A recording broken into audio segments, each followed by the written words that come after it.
Katie's Rambles. Katie's Rambles. Katie's Rambles.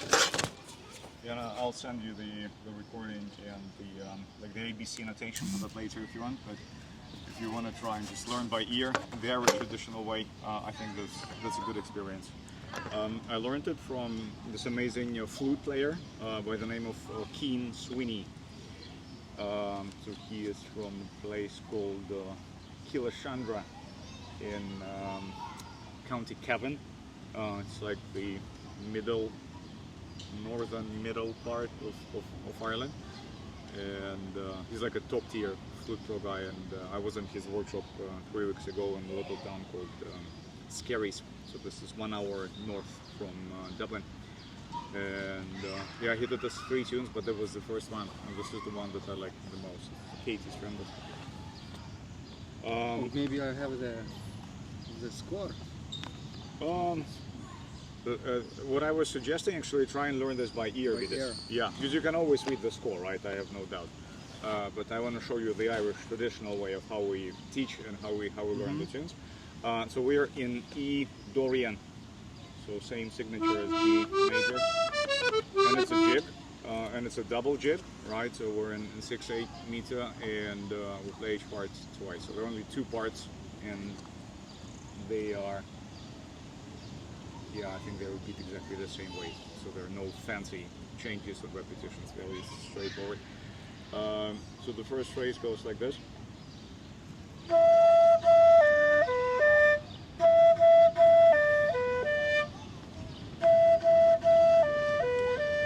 I'm starting from high E. Do you know how to do rolls on the accordion? So on the flute, this is where I put the roll. If you have a long note, like for like a dotted 8 note, this is like a quintessential place to play a roll. So play it like this.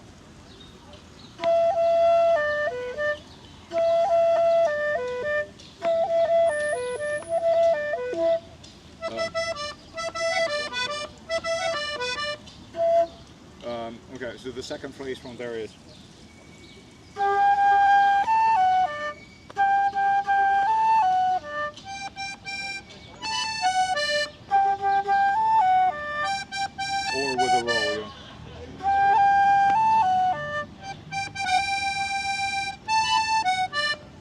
So I can teach you the technique for a roll, but that's generally a place where you would stick in whatever your accordion equivalent of a roll would be, okay?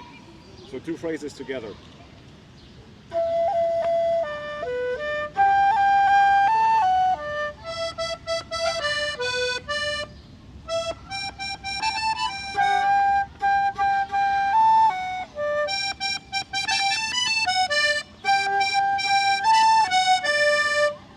And then let's do the first and the second again.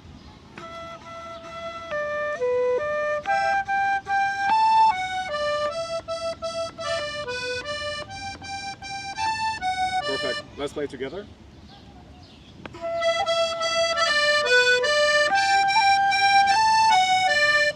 Then the first phrase repeats again, but there is a small tweak.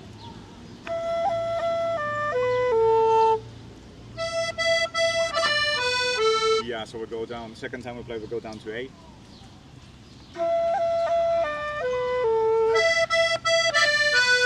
Okay, now let's play first, second, and third. So 3 phrases together.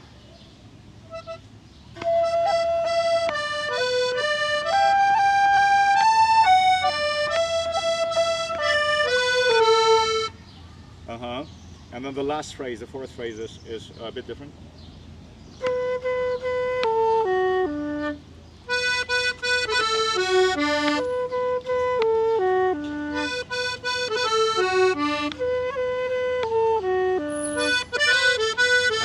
Roll the first, the B note, right? Because it's a long one, right? So you can play it like this.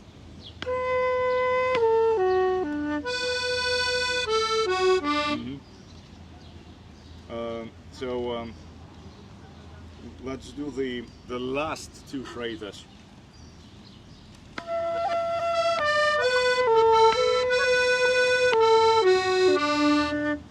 One more time.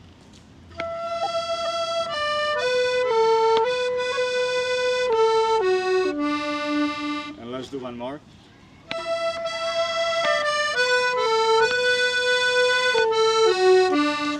So these are basically the small variations, right, that we can do. You can play one long note, you can play 3 consecutive notes, or you can play a roll in this place, right? Or probably some other stuff you can do on the accordion that I cannot do on the flute.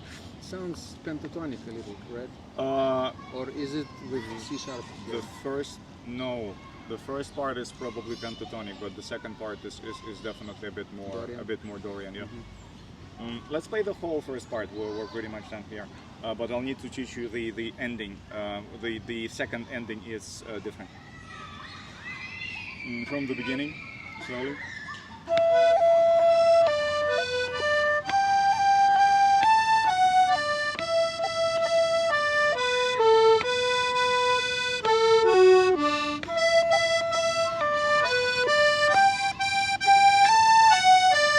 Stop here. And this is where it changes. Last phrase. Last phrase of the second time through the B part, so the very, very last one.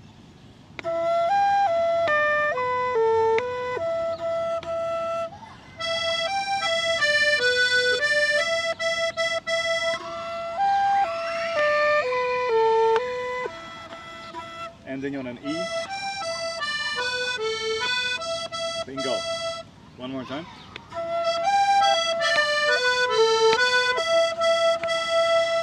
Okay, so now we can actually play through the whole A part. Yeah. And let's do it twice, because it's a double jig.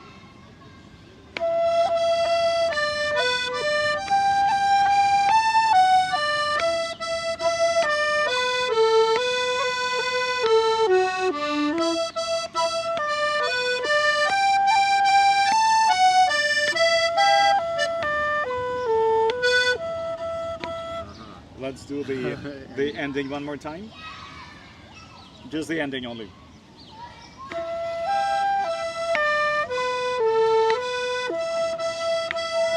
One more.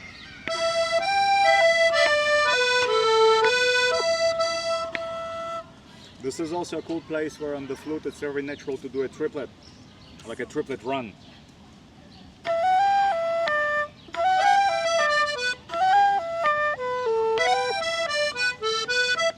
So that's a very traditional ornament you're putting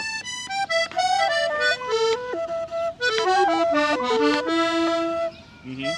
Let's try again maybe the whole part, right? And remember the first ending is different from the second ending.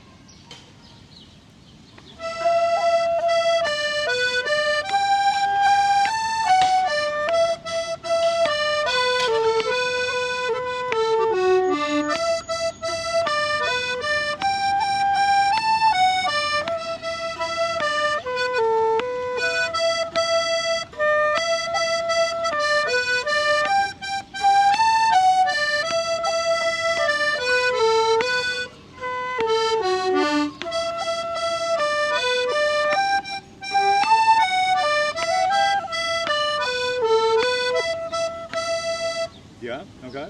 Nice. How it's called? Katie's Rambles. Katie's Rambles, everybody. Yeah. It's really hard to find this tune online. I'm actually not sure if I found this on the session or not. It's a bit obscure, but I do have the recording from Keen, who plays it masterfully on the flute, and I also have the ABC notation that I can show you. And this is just the first This is just the A part, yeah. So we'll play that twice. Second part, B part. So we're in the higher register now.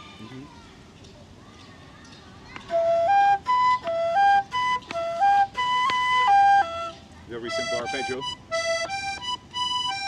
3 times up and 1 time down. Next one, another arpeggio, same idea.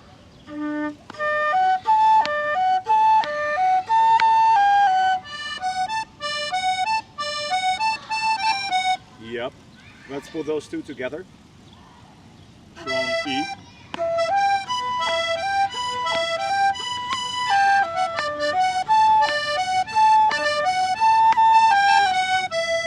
Yeah, so the ending one, this doesn't go down the full arpeggio, right? It's just down to F sharp.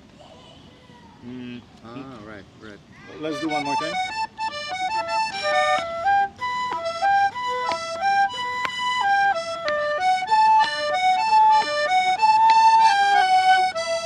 because we need this to go up to the next note, because the next phrase starts from G. G.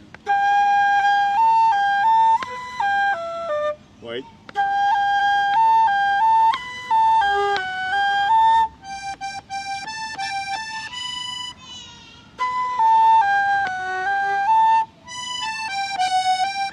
The whole phrase.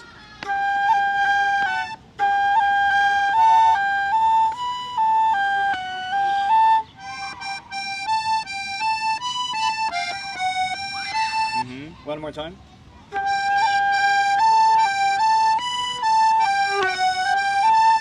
Last one.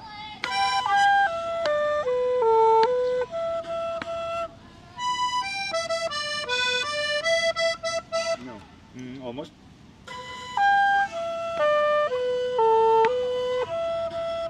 Same ending as in the A part. Yeah, resolving to E, to the high E. Let's do last two.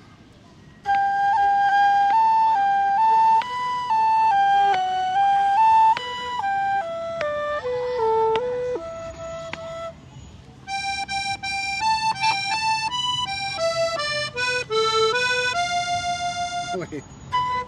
Those are just consecutive notes from the high B down and then up.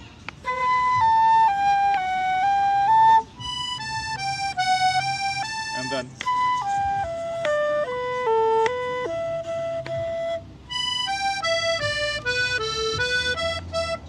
Brilliant. Let's put the last two phrases and stitch them together and play the last two again. And then we'll add the first two because those are simple.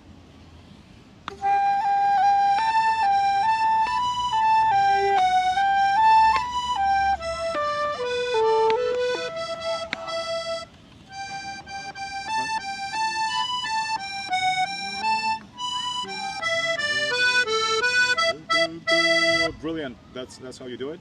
Let's play one more time. How difficult actually for me it is to do it from memory. No, you're not actually from doing. sheet, You're because doing great. It's You're doing great. the opposite way of learning things. That's how we learn Or in the tradition. classical training. You know. So there is no sheet for a very good reason. Most traditional musicians never knew how to read music, so they had no way of like notating it down. They would just hear and learn and play and then teach like this. Before Irish music, did you have some training in classical? No, I never had any formal music education. I started with guitar like 24 years ago. But like, you know, you strum, you pick up some, you read tabs, that's what I've done, right? I noodled on guitar for a bunch of years. This is like the first time I'm going deep into one musical territory, and I cannot put it down anymore. It's part of my life now. But that's how we learn. If you go to Ireland to a workshop, that's what you'll do. You'll sit in front of an accordion player. They will play phrase by phrase. They'll stitch it together, longer, and then you repeat the whole tune and play it as a group, as a whole class together, right? And then rinse and repeat. You go to next tune. And then in the middle you make breaks, and then we talk about technique, we talk about ornamentation, phrasing, you know, tempo, whatever else comes up, right? So that's a very typical situation. But usually you have a bit more players, right? So you have 5, 10 maybe, depending on the instrument. Piano accordion is actually quite rare in the Irish traditions. But mostly people play button accordion, but sometimes there is a class for piano accordion as well. I didn't buy it, I inherited it. Oh wow! My wife Osha got it like when she was a child. Her dad bought accordion for her with the hope that somebody from the family would start learning. You know, like maybe her brother, who is older, but he didn't want anything to do with music. So she said, she volunteered, I will do it. But since she went to the professional music school, Vilnius school here in town, and she didn't have time for any external music making. So this Weltmeister just sat in the It looks brand new, but apparently it's quite old, right? No, yeah, from 80s. Wow. Nobody played it until a year ago. Wow. Until I picked it up. Well, thank you for breathing music into this instrument. Yeah, I hate to see instruments gathering dust. I've actually sold all my guitars and I stopped playing, and I actually have 3 more flutes I need to sell. I have too many flutes now. Oh well.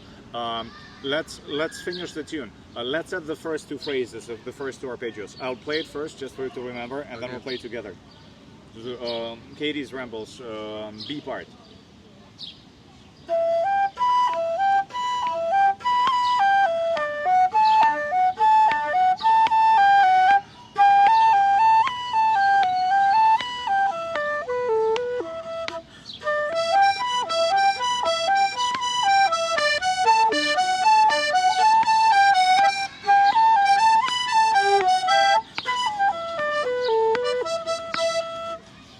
you want to try it a bit slower? A little, yeah. Yep.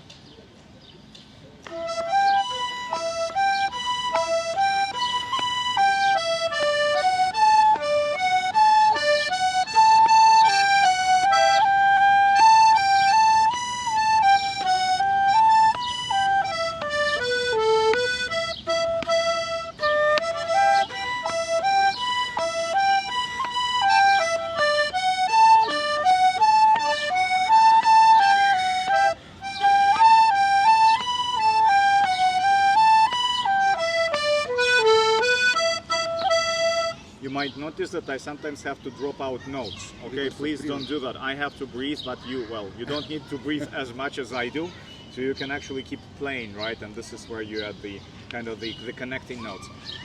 So like when going into the B part, I actually start from this, I forgot the English word for that. Like the last note of the previous bit. Thank you, the pickup note. So the pickup note is D, so I'm gonna do it.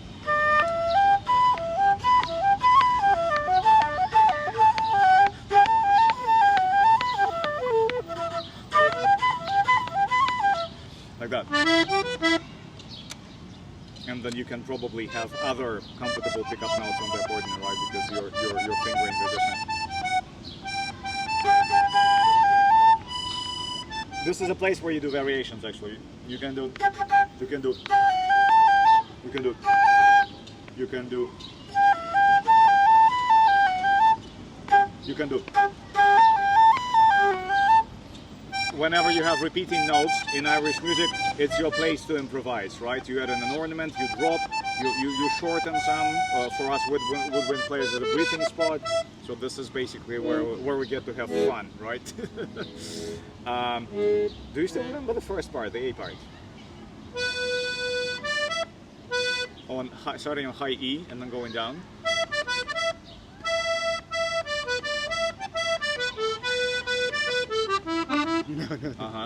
The reason I'm asking you to play is I'm not sure if you studied how music is memorized, but basically you need to do an attempt at recalling. If you don't try to recall without any aid, you will never memorize. It's like language, right? It's like language. You have to make an actual retrieval effort from memory, and this is actually what makes you remember the tune. You didn't get it, but this means you tried it, right? And that has actually strengthened your memory. Let me just remind you.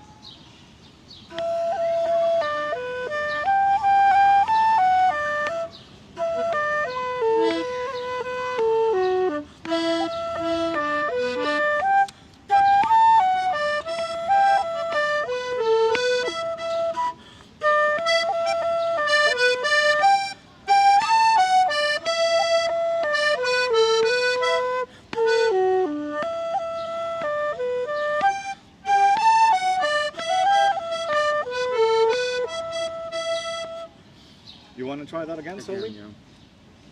That's basically the routine, right? You have to go back to it tonight and try to recall, and then you'll fail to recall. You have to listen, you have to kind of almost relearn it, and then you have to do it again tomorrow, and then in 2 days, and then in 4 days, and then in like 7 days you have it fully memorized. Can you play it and without stopping? This will record and I can come back to it. I will send you the original recording, which is much better playing than mine.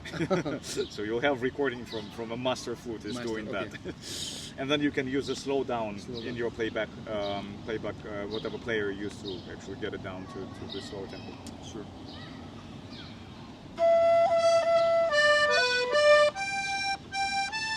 Yes.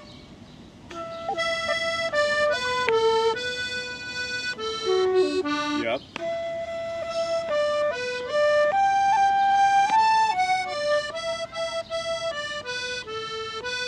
That's one way to do it, or you can do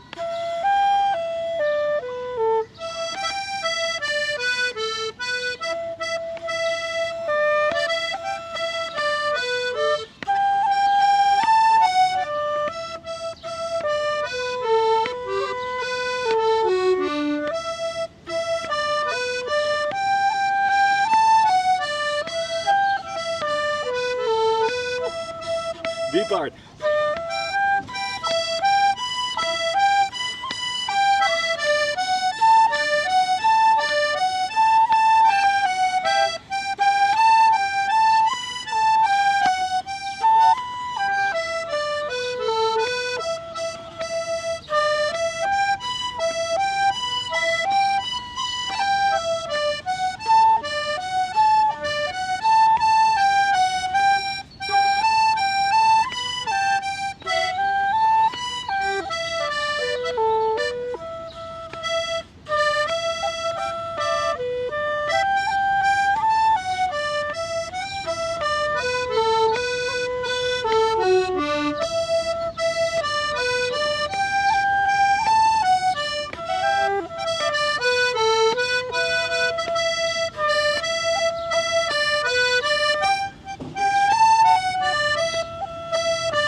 Got you. Thank you so much. You're too kind. You're welcome. So that's how we do it in Ireland. Yeah. Very nice. And then like a good, if you think you already remember the tune, Vidas, a very good way to confirm that is playing faster.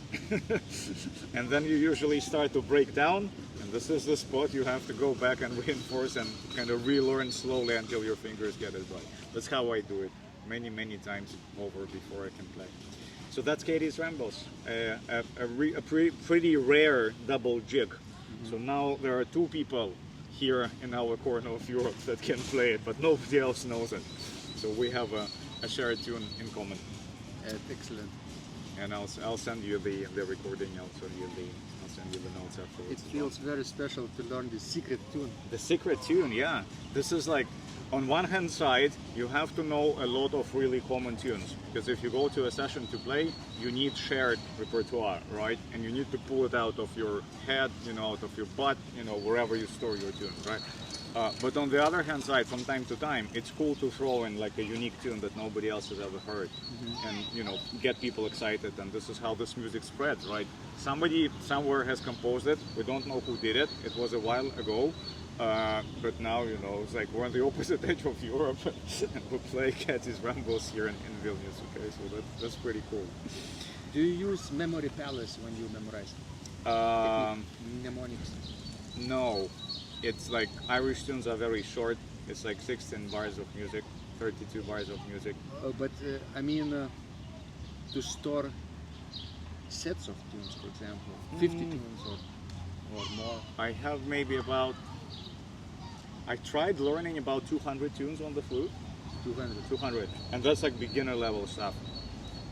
In order to go into a session and actually play, you know, more than 50% of the time, you probably need 400 tunes, I would say. Oh my. Because you'll never play all, but you need to have like enough, like a buffer to draw. You need to have a pool to draw from. You'll maybe only play 50, but it will be 50 out of 400, not 50 out of 60, right? You can never learn, like 60 is too little. You'll just go to a session and you'll be listening the entire time, because they will be playing all the tunes you've never heard before. That's like a challenge. So it takes years to kind of build up to a few hundred tunes. And like, this is the stuff that I can probably play if I sit down and practice first, but stuff I can just pick up and play 50, 60, 70 tunes. That's as much as I can do right now. So you constantly you push the limit every day, right? So Pigeon on the Gate was the last tune I've actually learned, and I had a hard time recalling it. It's very fresh, but you helped me retrieve it, and now I can play it the second time much better, because I practiced my retrieval on this tune today. And I was surprised that I was looking at the sheet music score of that tune, and you were looking that way. Yeah, I was looking in my head. You were recalling from your head, not from the score. Yeah. I can't, like, my ear is not great. I can't necessarily, you know, copy what you play, but it helps me restore. I have strong finger memory. So that's how I learn my stuff. I get it into my fingers. It's especially easy for me on the banjo, because my first instrument was guitar, so I know how to fret, I know how to pick, and my finger memory is very strong on the banjo. The flute is, you know, much newer, but I'm starting to get some muscle memory here as well, and that's what I have to do. The tempo that they play at is so freaking fast, especially on the reels. If you pause for a second to think, like to retrieve the next note, you're out, you're dead. Or at least you're off beat for a while, and then you'll get back, you know, into the next bar. But maybe, you know, in the next part or even the next tune, right? Depending on how well you can handle errors, right, when you play. So like, there's no time to think. Absolutely, it has to be absolutely subconscious, and that's like, you train the tunes to play fast. I train them to death, basically. I can only do like 5 reels fast enough. And the other 40 are like medium speed. And when you go to Ireland sessions, for example, big sessions, how many musicians are playing together? Well, a big session is like 20 people, 20. But I don't like playing big sessions. It's like a freaking orchestra. I don't play Irish music to and be they in an play orchestra. everything together, like.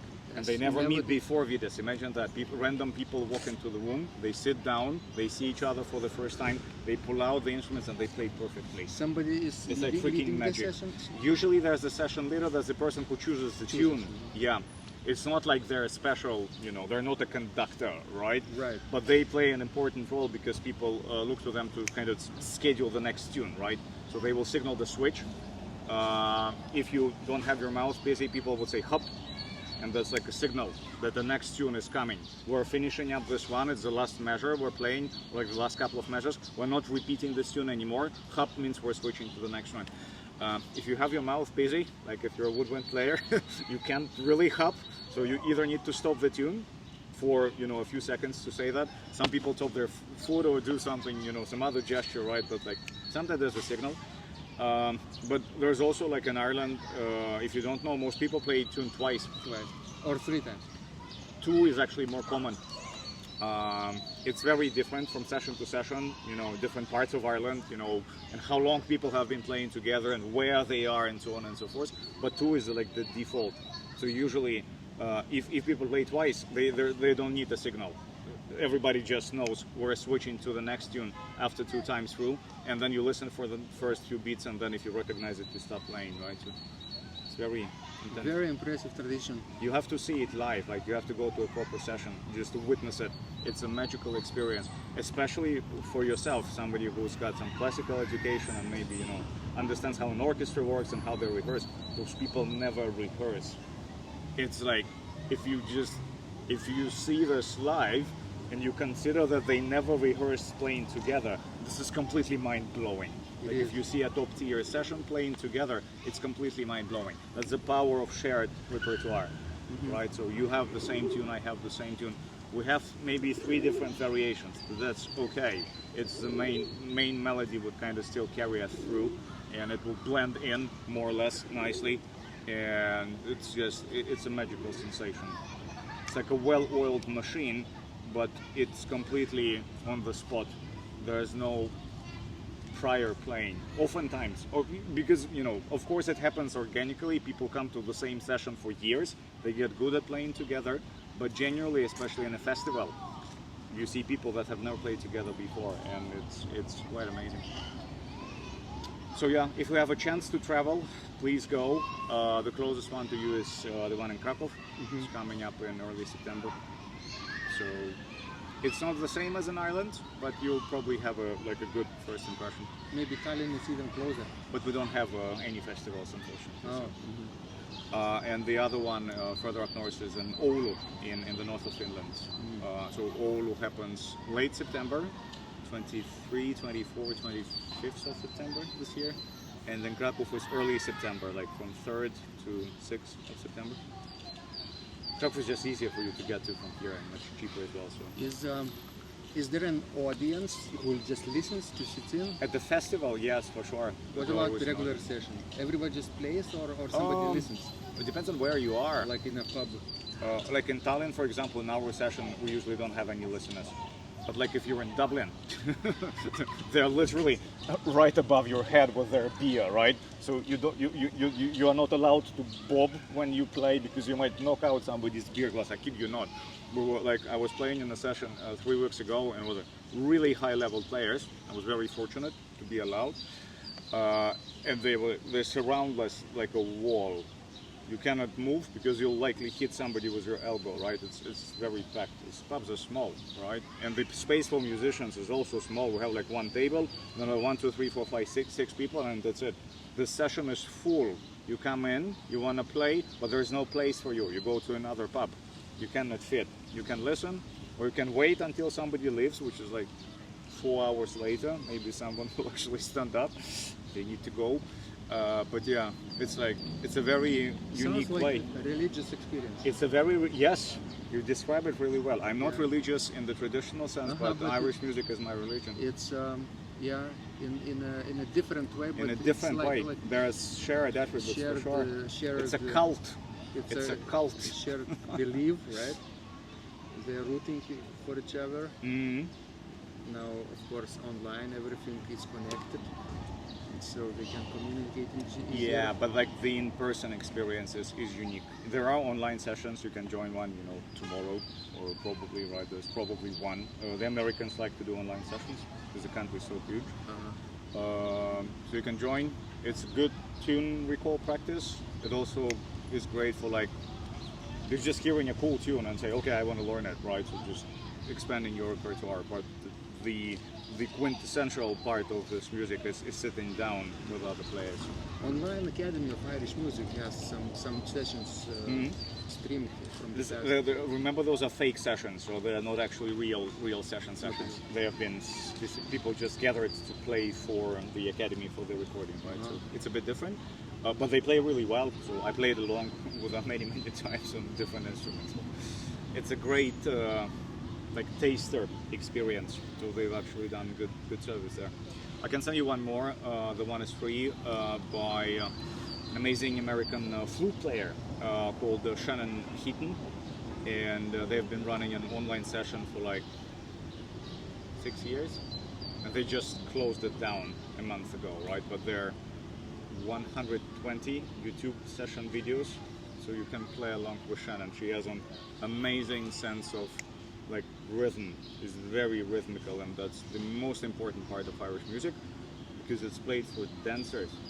This is freaking dance music, right? So it has to be fairly up tempo, but it has to have a strong pulse, right? If you don't have a pulse, you're not really playing Irish music, you're kind of playing the notes of Irish music, right? So you have to listen to great players to copy, right? So I am, in that sense, very much a beginner myself, but I try to listen to good players. So yeah, it's a fun, kind of religious experience. If you have a chance to go, that would be my best recommendation, just to experience it and then see if you like it or not. Some people actually don't like it. It's too much, right? Too intense, whatever. It can be really intense. But when you have people playing music for 6 hours, and nobody's paying them to play music for 6 hours, they just do it because they want to, and they can. Wow. Not even the leaders are paid, right? In Ireland, to be fair, the session leaders are often actually paid by the pub because they want them to be there. It's like a gig for them. Yeah, it's kind of like a gig, but usually just for 1 or 2 people. So yeah, and then the majority just comes in because they like the crowd. So yeah. Interesting to hear about that session etiquette. Yeah, it is quite tricky. There's actually a whole podcast Vidas that I can recommend. If you go to Ireland, before you go, you should listen to the podcast. I had a lot of years to kind of understand what to do, what not to do. It's like religion, right? There are certain rituals, and of course you can mess them up, but people will not like you, right? So it's worth to prepare a little bit. Other parts of the world, people like a bit more easygoing. Like if you come to our session, we're just happy to see you. There's somebody who wants to play Irish music, of course you're welcome. But in Ireland, yeah, it's a bit different. It's like diplomacy. It's like diplomatical relations in politics, right? A little bit of that. Or like courting or dating, right? It's a bit of a ritual, getting into a session that you've never been to before. So yeah, lots of things to learn, but this is also what makes it like a lifelong journey, I guess, right? There's always something new that you're figuring out, whether it's about the tunes or your instrument or a new instrument that you're picking up, or amazing players that you can learn from. This is very democratic. I've played with some of the best Irish music players in the world. I sat with them in a session and I played next to them. It's like, you don't need to get a degree, you don't need to prove yourself through some kind of competition process. You can just go in, you follow the unspoken rules, the etiquette thing, you can play. If you know the tunes. It's like speaking, it's like learning a language, that's my analogy. I'm learning the language of Irish music because I wanna speak at the session. Listening is great, I've done that for many years, but now I want to talk to other people. And one tune is like one word, right, one sentence.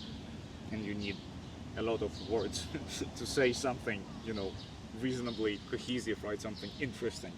So that's kind of how it goes. Little by little, note by note, phrase by phrase, tune by tune, set by set, and so on and so forth. So it's all oral tradition? Yeah, very much so. Traditionally, yes. Of course, now, it's all has been collected, notated, transcribed. You can slow it down, you can watch all the video recordings, listen to all the albums, but traditionally this is how it's done. You sit down in the kitchen. Did it start with fiddlers mostly, or? Great question. Definitely not with whistles, because whistles are a 19th century invention, and definitely not with flutes, because flutes also came to Ireland like second half of the 19th century. Fiddle is definitely, and not accordion. That was too expensive for poor Irish people because they were like ridiculously poor for centuries, right? They were colonized by Britain. Fiddles were quite common, from what I understand. Bowern is actually also a very new instrument in the tradition. It's like a 20th century thing. Drumming was not part of the session culture. But yeah, fiddles, concertina is also a 19th century invention. So most of the instruments we play actually came to Ireland just, quite recently. But the tunes are older than that. So yeah, I'm guessing fiddles are probably the OG, as they say, the original gangsters. Irish harps too? Harp, oh yes, thank you very much. Of course you're right. That's the oldest one that we have. But the harp tradition is not dance music. So it may be the oldest instrument in Ireland, but the music played on the harp was not what I've just taught you. So this is where we have the slower tunes, right? This is where we have Turlough O'Carolan. Have you heard this tune? Maybe you played it?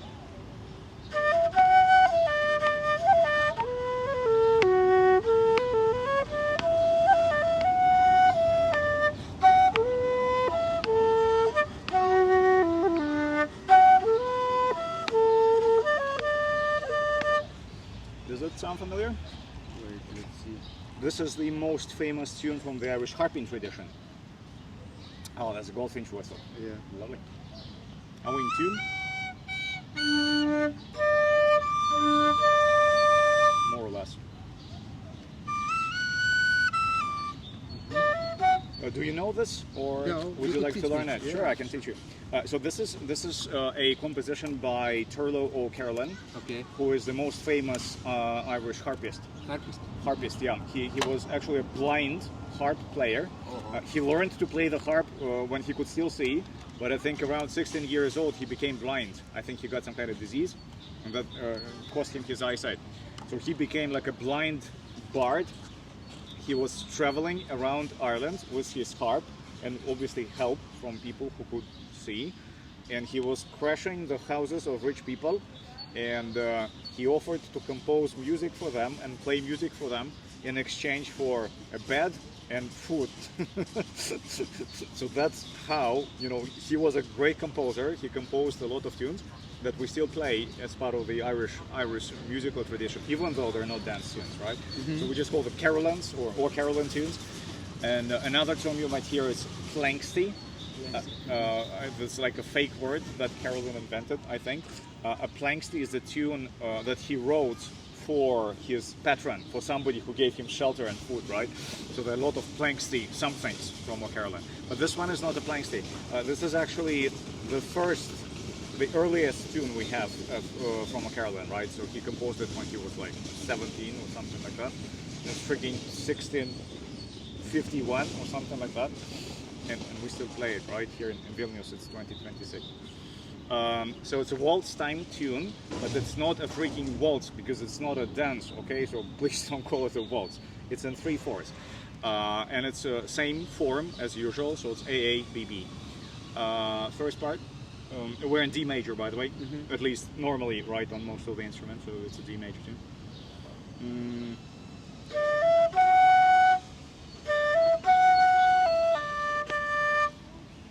Quite simple, try that.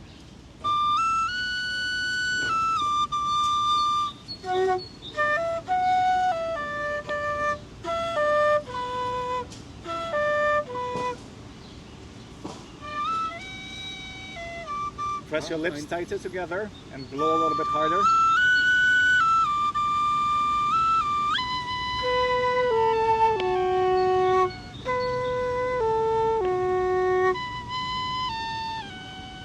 All together now. Listen first and then play.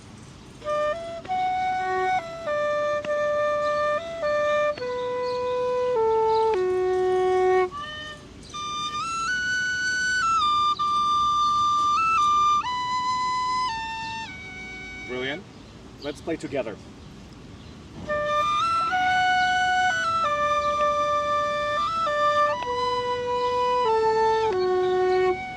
one thing you are doing really well is not using your tongue with this. This is great. So we basically slur, we legato all of the notes by default. If you don't told me that. Yes, actually, and you remember it and you're actually doing it. This is what matters. Yeah. I'm now teaching a girl who used to play silver flute professionally in an orchestra. And that's her problem. She wants to tongue every note. It's so natural for her. But we actually don't tongue nearly as much in the Irish tradition, right? So most of it is slurred. And this is a slow tune, right? So we want to hold them notes. Let's do it one more.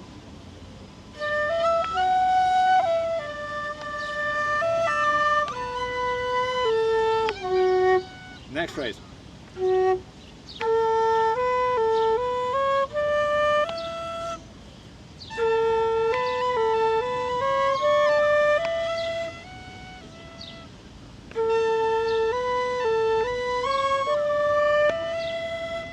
Next one.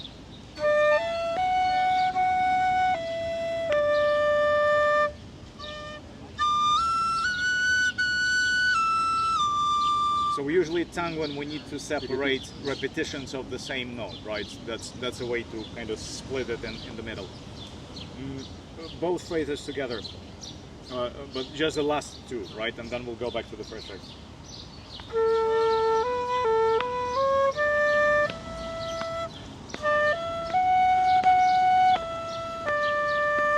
One more.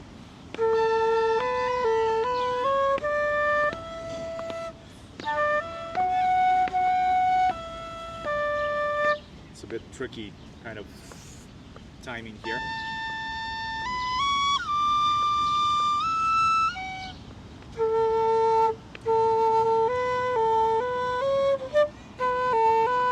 We kind of play the same bit twice, right? It's a bit of a Baroque kind of thing.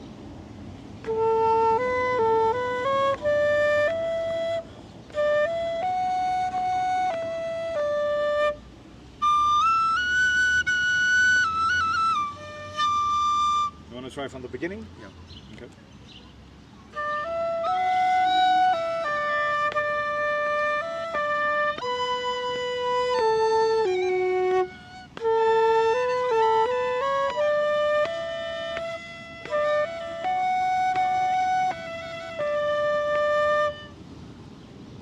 I need to play an octave higher. Yeah, we're mostly in the high octave in the whistle. Drop the ornaments, just do the notes. Mm-hmm.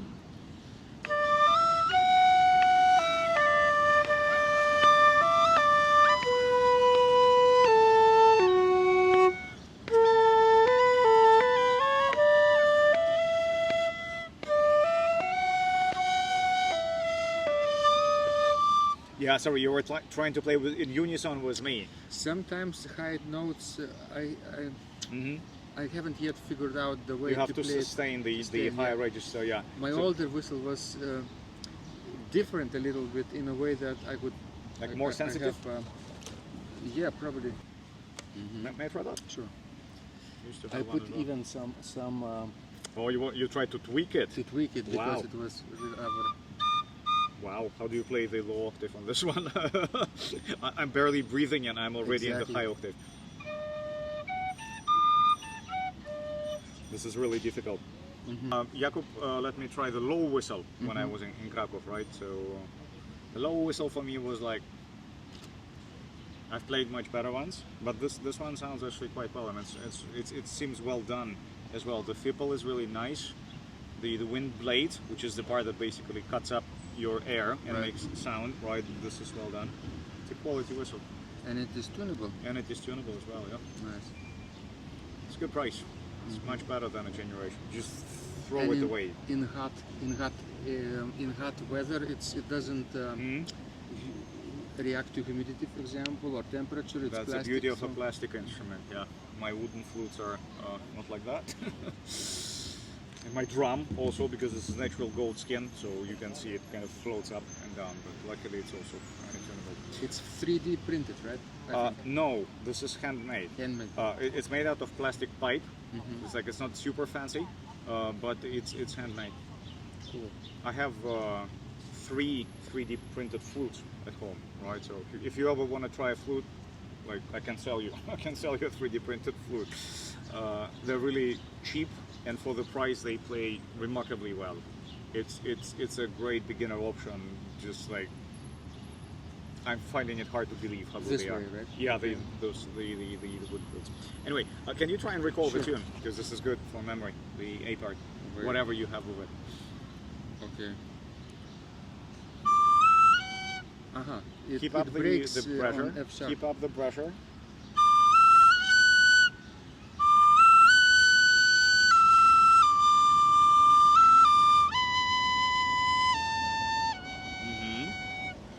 And the next phrase, do you have it?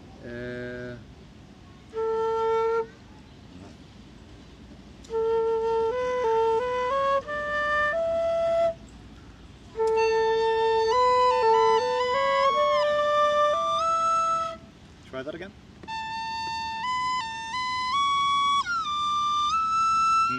You got it right. Let's practice a bit more.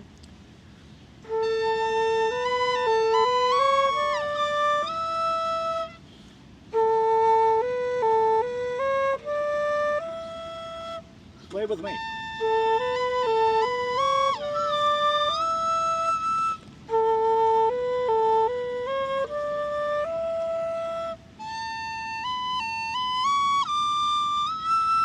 Yep, and the bit, the one after that.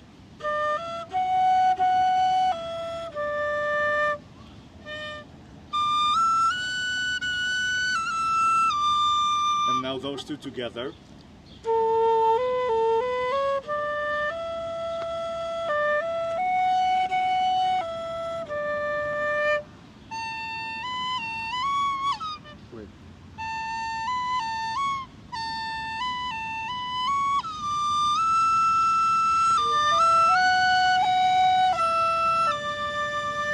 Okay, now let's put the first phrase and the second phrase together, so we'll play from the beginning.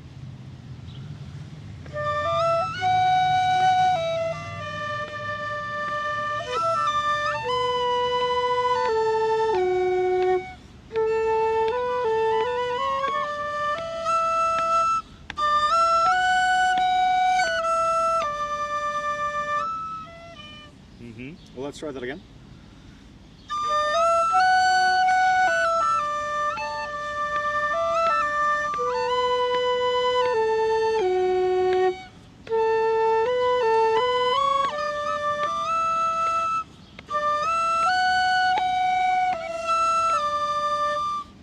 I'm sensing where you have trouble. You need to practice the switch between the low octave and the high D, right? Are you familiar with venting the high D, so removing the top finger to play the high D? This is the best fingering, because it gets the note more in tune, it's more stable, and it's easier to play it this way. No, just for the D. So basically you have to practice lifting up your topmost finger when you go up to high D. What about C natural? Several ways, many ways to do it. This is the easiest fingering that I have. Ah, okay.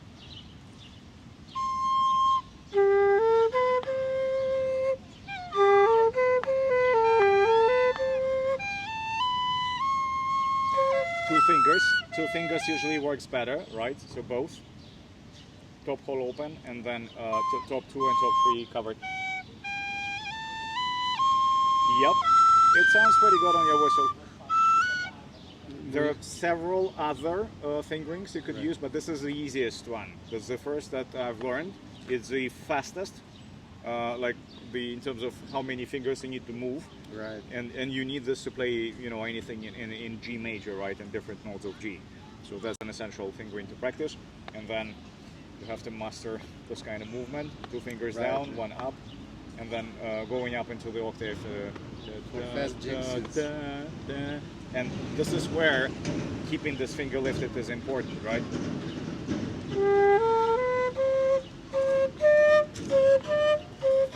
So I'm going up to high D, but I don't need to put down my top finger anymore, right? Because I'm venting this hole, right, for better tuning.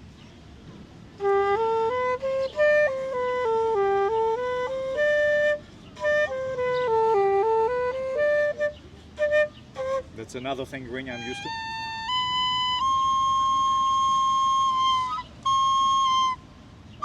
Yep. Yep. So that's something to practice, right? Moving the fingers in sync so that you have the note sounding clean. And then the octave switch, because this is my B, C sharp. So 5 fingers need to come down at once, right? So this transition is also usually needs work.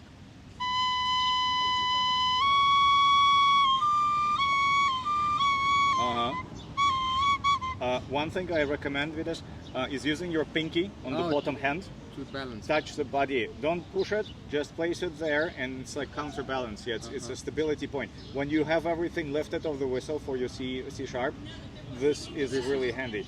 On the whistle you can kind of hold it, but on the flute it will just fall down without the pinky, right? So this is essential for flute playing. Cool. Because that's how you have to hold it when all holes are open. So that's, just put it down and just keep it there. You need it for most of the notes. It's like an anchor.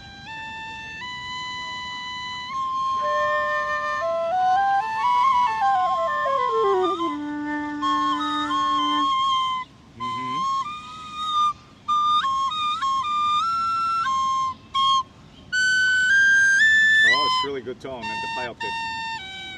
That's a nice whistle. It's also very loud. But it breaks on B.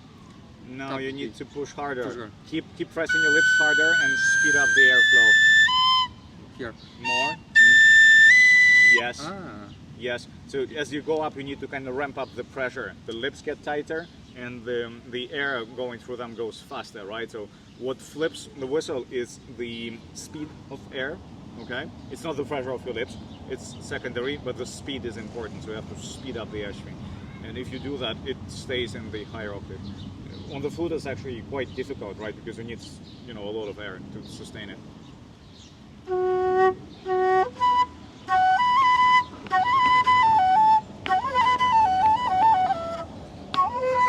It's hard to play from the middle. Oh Jesus! But you get the idea. Can you try recalling the A part for me with this?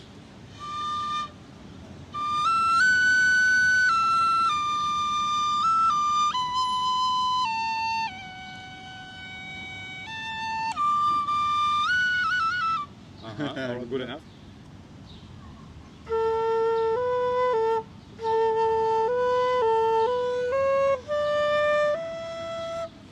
Only the beginning is like, we'll fiddle a little bit, and then it's just up the scale.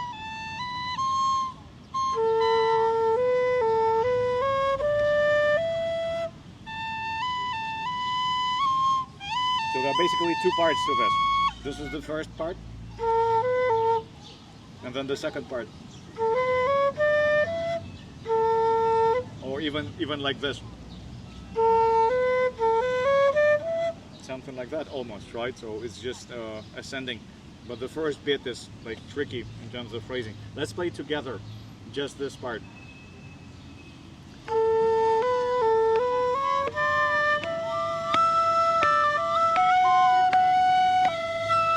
Again.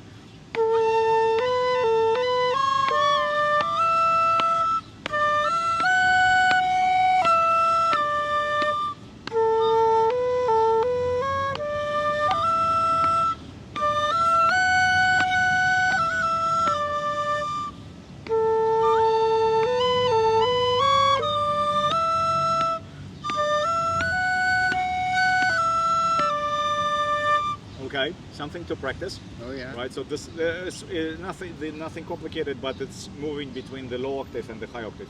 Right, so that's just for the fingers to get used to. Last phrase. Oh no, sorry, not the last phrase, but go into the next phrase. I'll tap my foot so that you get also the rhythm. Listen first.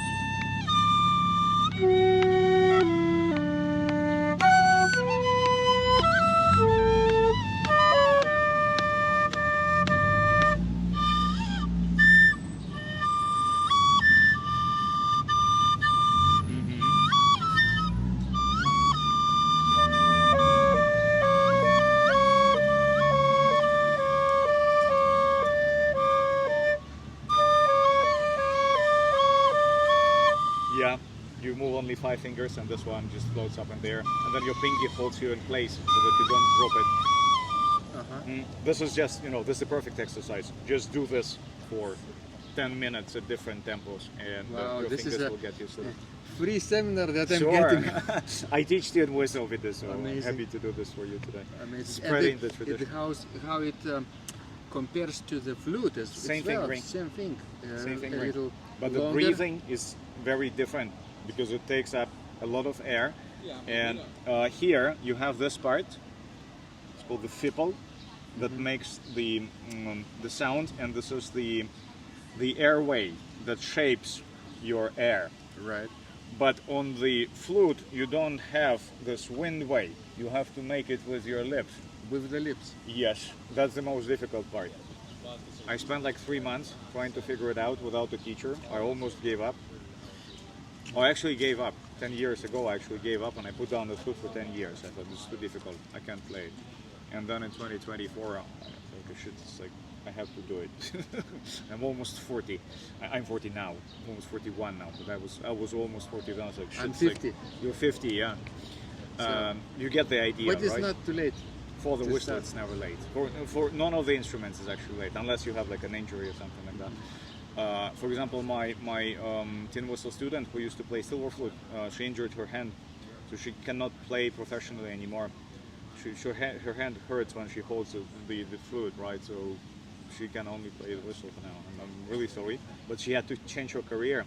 She cannot play like on the orchestra, opera, theater kind of level anymore, right? It's very brutal.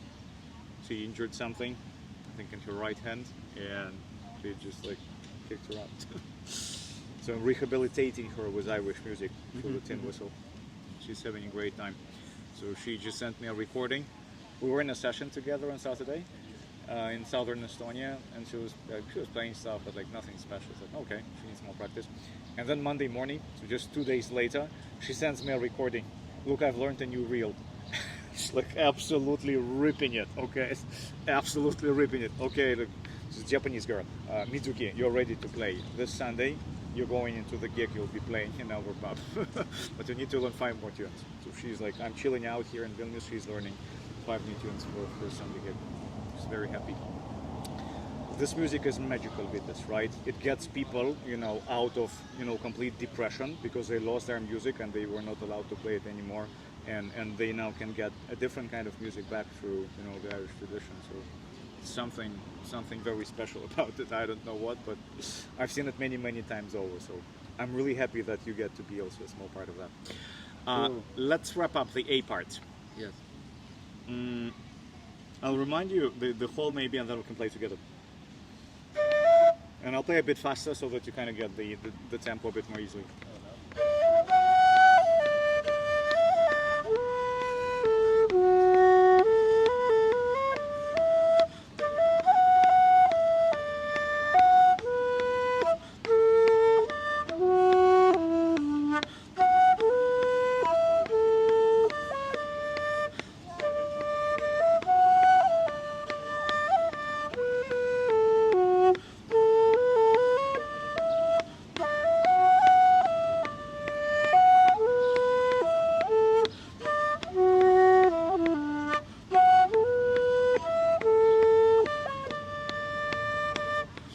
The whole A part. The tune is called Bheag, Mhor.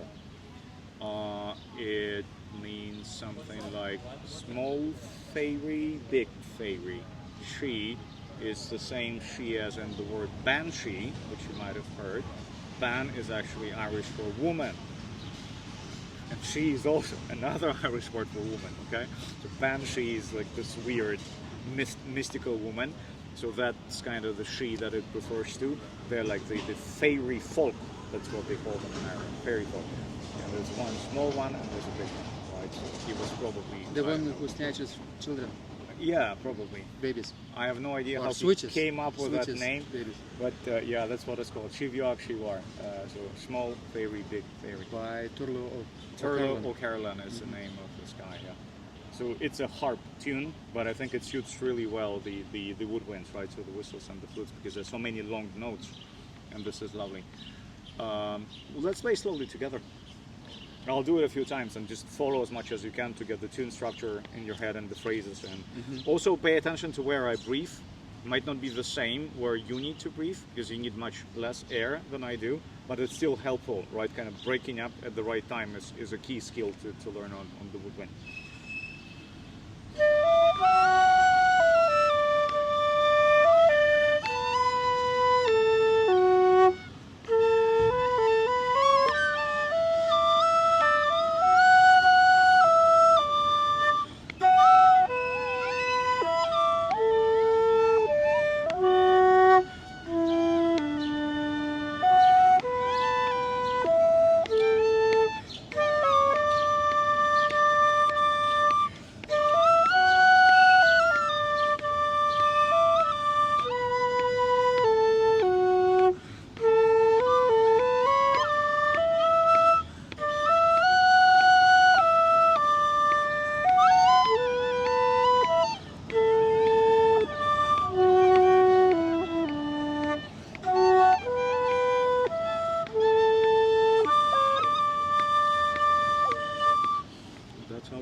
Part A. This is the A part. Yeah, I'll play the B part. Let's see if we have enough, not even time, but energy maybe left to tackle it. So normally in an Irish traditional tune, the first part is the lower part and the second part is the higher part, okay? So if you ever see a tune which is not like that, you know, it's just like, it's a weird one. It starts up high and it goes down low. Normally we start in the bottom register and then the B part goes up. So we go up.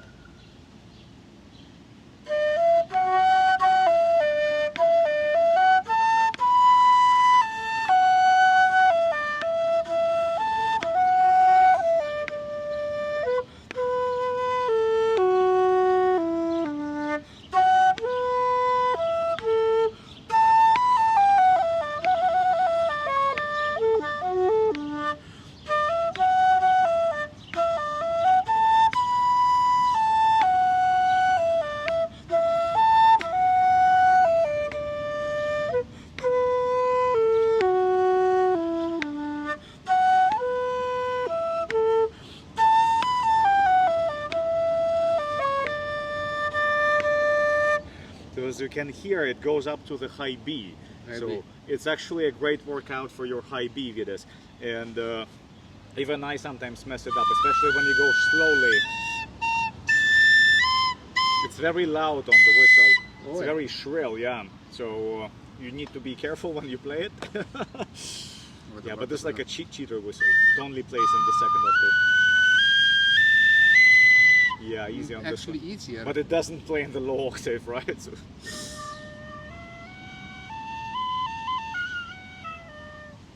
the balance of the octaves is really wrong on this one, right? So for me, I cannot play this anymore. It just jumps up to the second octave so quickly. The low octave is basically unreachable.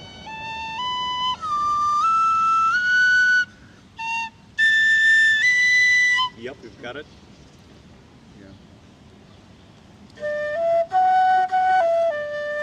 That's the first phrase. So it's similar, but we add like a little stop on the sharp.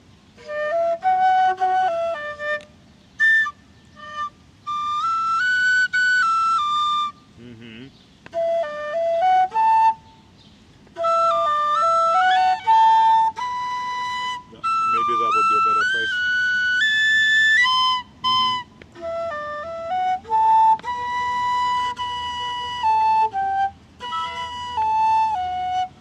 Hard to do it like that.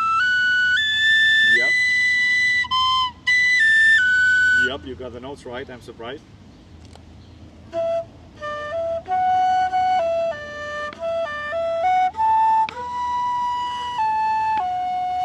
And the B is like, you hold it for long, yeah, it needs to be sustained.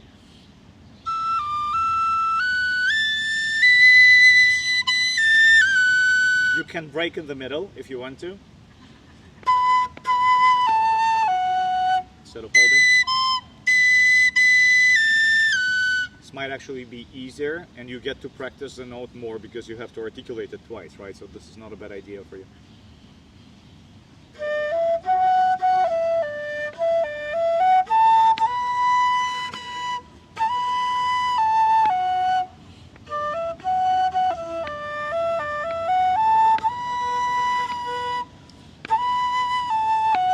Every time I try to think about it, I get it wrong.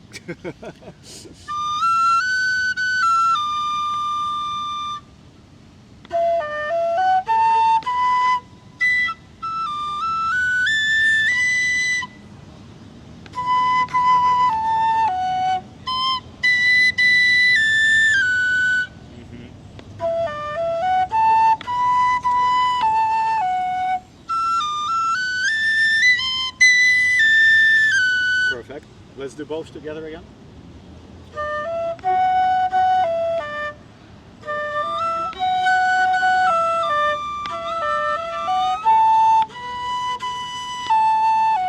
Like that.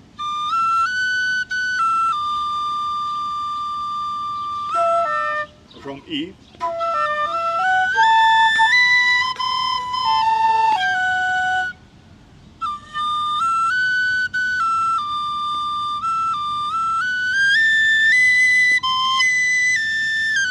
Yep, got it. Next phrase.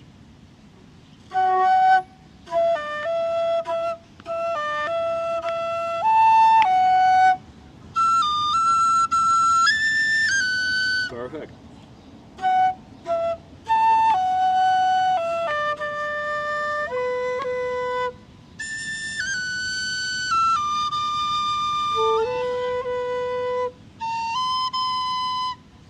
I'll let them together.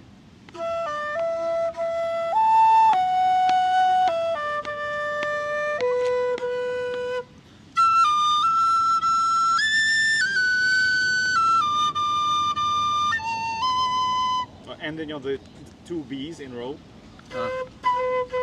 Low B. Wait, sorry.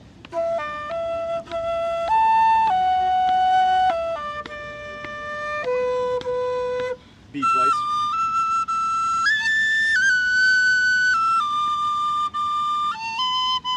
Yep, you've got it.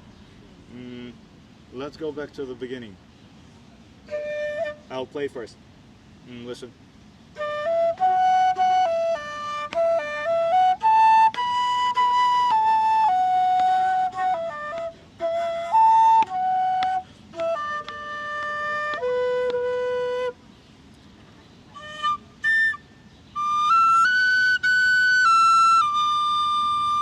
Listen. Great. Duration's a bit different.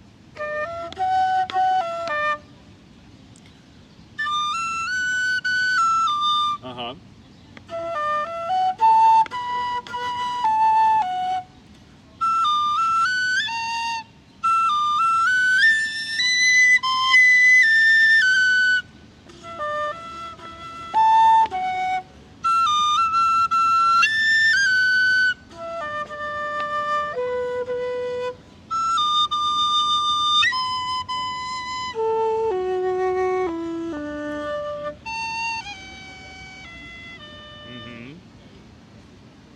Let's play up to this point from the beginning of B part.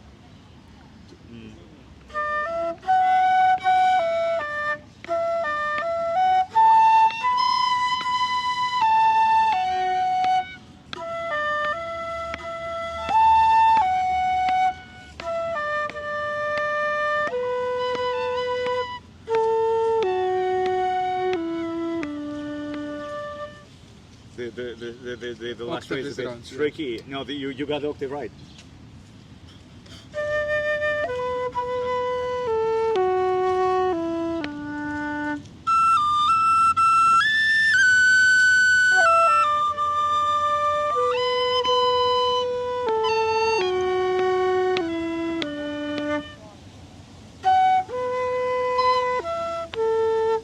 There's the next phrase. No, but listen, but the ending of the B part is different. This is where we go again up high.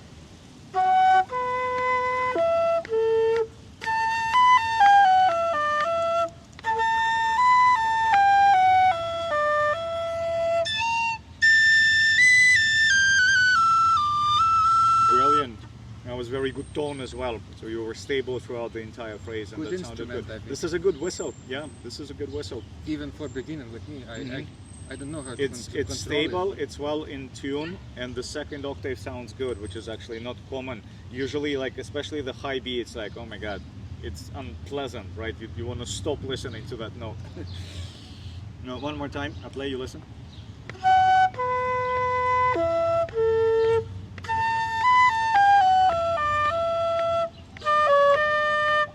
And that's it.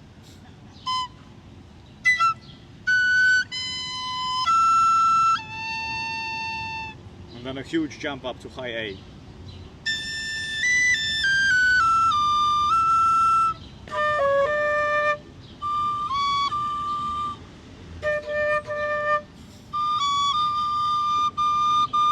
Yeah, just to kind of fill up the space until it's time to repeat this again.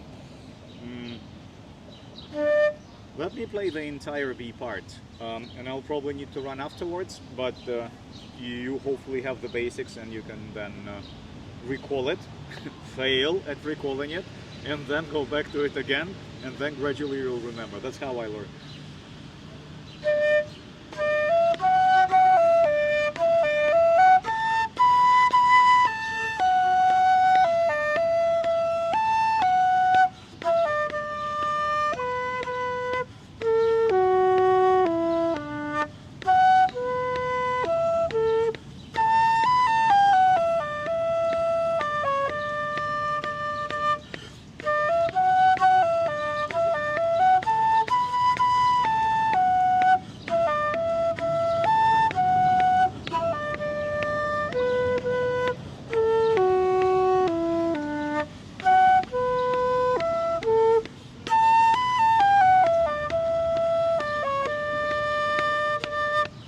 That's the B part. Well, congratulations, Vidas. Thank you so much, Your Kirill. first two tunes learned in the very, very traditional way. On The first one different was really rare. The second one was like super, super popular. So I'm hoping you can take it from there. Your flute is very nice. Oh, thank you very much. Thank you. And yeah, I wish you best of luck. Thank you, Kirill. Diving deeper into the tradition. Please stop by when you're in Tallinn. Every Sunday we have the kind of the lunchtime concerts, so great for listening. And then we'll have an amazing session in the middle of August. So this will be a Monday. This will be 17th of August. And my friends from the west of Ireland are actually coming by. There will be 3 of them. There's a banjo player, there's a button accordion player, and there's a girl who plays harp and does amazing dancing. So they will be our session leaders, and we'll gather around them and we'll try to imitate what they do. So you'll be very welcome. If you want to take a short flight, just 1 hour, 10 minutes to Tallinn, and we start usually around 7 p.m. and we go until 10 p.m. or beyond, or 11 p.m. depending on how the night goes, right?